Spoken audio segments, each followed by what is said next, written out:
হেই WhatsApp বাড়ি, কেমন আছো তোমরা? আশা করি তোমরা সকলে ভালো আছো। আজকে আমরা কথা বলতে যাচ্ছি 2025 সালের বেস্ট একটা অ্যানিমে নিয়ে। যেই অ্যানিমেটার অ্যানিমেশন বের হওয়ার আগেই এটা নিয়ে কন্ট্রোভার্সি শুরু হয়ে গিয়েছিল। মাত্র 4-5টা এপিসোড বের হয়েছে, আর এটা যখন মাঙ্গা আকারে ছিল তখনই পুরো বিশ্বে সাড়া ফেলে দিয়েছিল। এটার মাঙ্গা টপ সেলিং মাঙ্গা লিস্টের মধ্যে চলে এসেছে, তবুও র্যাঙ্ক নাম্বার 7-এ আছে। বুঝতেই পারতেছো এটার স্টোরিটা কোন লেভেলের। তো বেশি দেরি না করে ভিডিওটা শুরু করা যাক। সাকামোতো ডেইসের স্টোরিটা অ্যাসাসিয়াসদের নিয়ে। সাকামোতো একজন হিটম্যান ছিল। হিটম্যান হচ্ছে কন্ট্যাক্ট কিলার, মানে তুমি যদি ওকে টাকা দাও সেই তোমার টাকার পরিবর্তে একজনকে মার্ডার করে আসবে। আর সাকামোতো মোস্ট ডেঞ্জারাস হিটম্যানগুলোর মধ্যে একজন। সে কতটা পাওয়ারফুল এটার মাধ্যমে বুঝতে পারবা, তার স্পিড বুলেটের চেয়েও অনেক বেশি। অ্যাসাসিয়াসদের গ্রুপরা সাকামোতোকে অল টাইম ভয় পেত, মানে অনেক ভালো হিটম্যানদেরও সে একাই সামলে নিতে পারবে। বাট এত একটা ডেঞ্জারাস পোলা একটা মেয়ের চক্করে পড়ে। সেই মেয়ের কারণে তার এই প্রফেশনটাকে ছেড়ে দিতে হয়, মানে সে এত ভয়ানক কাজটা তো করতে পারবে না তার ফ্যামিলিকে নিয়ে। তারপরে সে একদম নর্মালভাবে জীবনযাপন করে।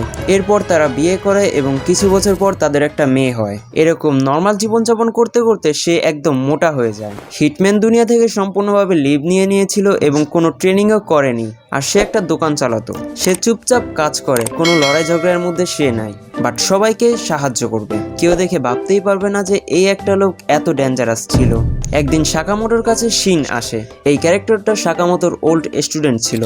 শিনের একটা বিশেষ ব্যাপার আছে যে মানুষ কি চিন্তা করছে সে সেটা পড়তে পারে। নির্দিষ্ট রেঞ্জের মধ্যে থাকলে তখনই পড়তে পারবে, বেশি দূরে চলে গেলে পড়তে পারবে না। যখন সে সাকামোটোর সাথে দেখা করে তখন সাকামোতো তাকে একটা চর মারে। এরপরে ও তার পরিচয় দেয় সে হচ্ছে শিন, সাকামোটোর ওল্ড স্টুডেন্ট। তারা হিটম্যানের অনেক কাজ করেছিল একসাথে। শিন তখন সাকামোতোকে অফার করে আবারও হিটম্যানের দুনিয়াতে আসার জন্য এবং বলে সাকামোতোকে এইসব সাদাসিধা জীবনে মানায় না।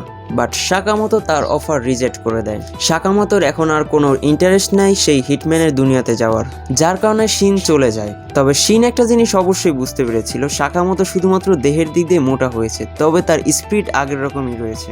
মানে সাকামোতো আগে যতটা ডেঞ্জারাস অ্যান্ড পাওয়ারফুল ছিল এখনো তেমনই আছে। শিন কিন্তু সাকামোতোর সাথে নিজ ইচ্ছে দেখা করতে আসেনি। অ্যাসোসিয়েন্সদের যে গ্যাং থাকে তারাই শিনকে পাঠিয়েছে সাকামোতোকে কনভিন্স করে রাজি করার জন্য যে এই হিটম্যানের দুনিয়াতে আবার ফেরত আসতে। অ্যাসাসিয়ান্সদের একটা রুল হয়ে থাকে, তুমি অ্যাসাসিয়ান্সদের দুনিয়াতে একবার আসলে সেখান থেকে আর ফেরত যেতে পারবে না। আর তুমি যদি ফেরত যেতে চাও তাহলে তোমাকে মেরে ফেলা হবে। অ্যাসাসিয়ান্সদের গ্রুপরা শিনকে সাকামোতোকে মারার জন্য পাঠিয়েছিল, বাট শিন সাকামোতোকে রাজিও করতে পারে না এবং তাকে মারতেও পারে না। এই কারণে তাদের গ্যাংয়ের বস এখন শিনকেই মেরে ফেলবে। এখন সে এটা চিন্তা করে সে তার টিচার সাকামোতোকেই মেরে ফেলবে। এরপরে শিন ডাইরেক্ট সাকামোতোর স্টোরেজে সাকামোতোকে ফায়ার করে দেয়।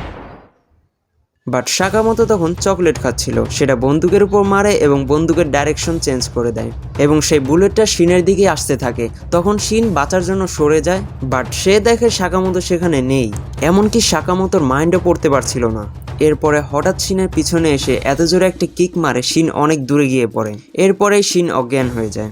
শিনের জ্ঞান ফেরার পরে সাকামোতো ওকে ডিনারের জন্য ইনভাইট করে। তো যাই হোক, ডিনারের জন্য সাকামোতোকে ধন্যবাদ জানিয়ে সেখান থেকে চলে যায়। যেহেতু শিন তার মিশন কমপ্লিট করতে পারেনি সেহেতু তার বস এখন তাকে মেরে ফেলবে।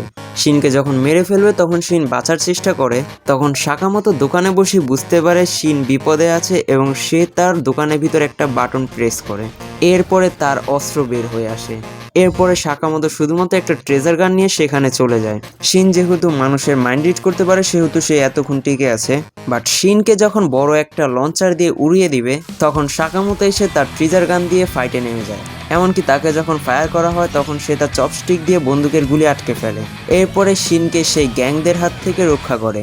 এটাই হচ্ছে সাকামোতো ডেইসের কনসেপ্ট। এরপরে আরও অ্যাসোসিয়াসরা আসবে সাকামোতো এবং তার ফ্যামিলিকে ক্ষতি করার চেষ্টা করবে। সাকামোতো সে নিজেকে এবং তার ফ্যামিলিকে কি রক্ষা করতে পারবে এই অ্যাসোসিয়াসগুলোর হাত থেকে? এটা জানতে হলে তো তোমার অ্যানিমেটা দেখতেই হবে। ম্যান সিরিয়াসলি অনেকদিন পরে এরকম অসাধারণ স্টোরির একটা অ্যানিমে এসেছে। তোমাদের কাছে এই অ্যানিমেটেড স্টোরিটা কেমন লেগেছে কমেন্ট বক্সে জানিয়ে দিও।